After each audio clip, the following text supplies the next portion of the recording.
problems that we looked at barn owls, catch and release, we looked at bees and road vehicle to large animal collision. Then we narrowed down ideas down to the bees and to the roadkill, and we had a democratic kind of system. We had a vote, and we decided to go after the roadkill.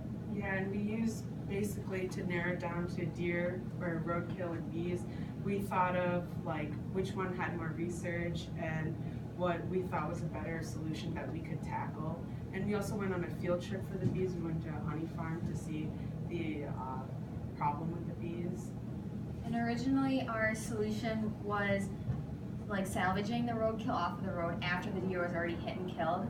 But we realized that we wanted to, instead of taking the problem after it occurred, we wanted to stop the problem at its source. Okay. How would your system only detect animals versus like oncoming cars and other stuff like that? So there are two sensors in the LiDAR, in the stop-back system. One is a LiDAR detection and the other one is a camera. So the LiDAR detects how far away something is, and then the camera validates that it is an animal instead of a tree.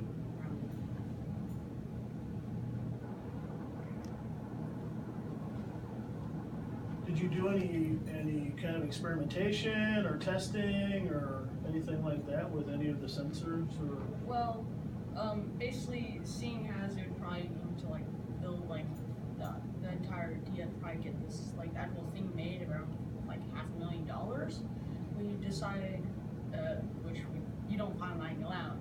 You basically have to.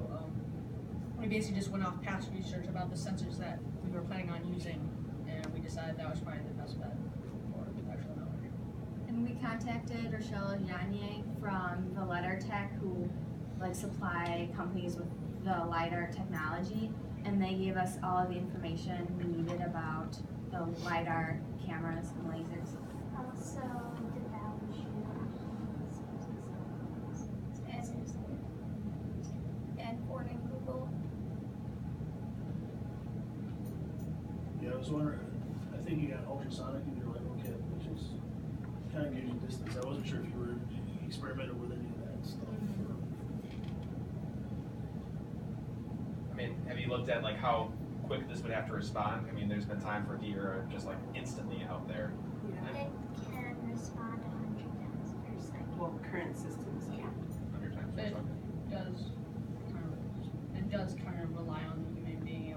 The idea is that warns the human so that if there's like a deer eating out in like the trees, they will tell you there's a deer out in the trees, and so that you'd already know about it. And so if you saw a deer movement, you'd be like, oh, okay, I have to stop, so that you wouldn't execute the deer.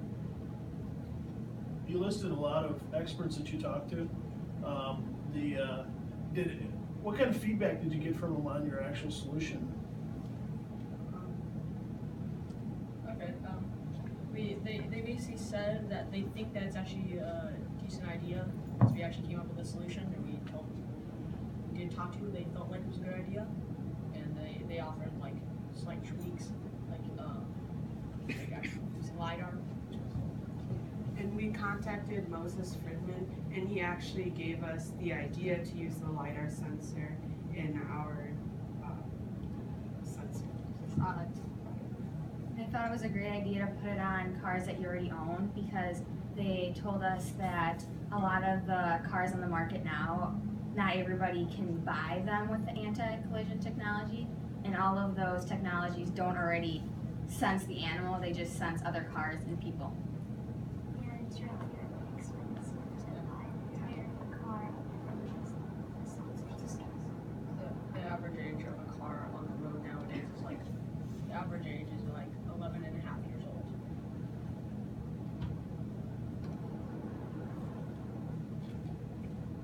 Did you guys learn anything interesting from this project? That you maybe have a specific thing that you learned? Well, the average deer to car collision, not including the insurance prices, is around $4,000 per the car. Also, I thought that I didn't know that sometimes it's so severe that people die. I learned that West Virginia is actually leading deer to car vehicle collisions. I thought it would be more one of the rural states like Montana or Minnesota. And like, how much you have to pay for like the sewer car and stuff.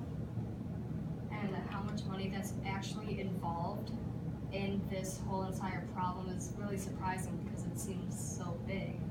And also the possible solutions, like I think we mentioned Finland painted the antlers of a reindeer with fluorescent paint so that you could avoid them.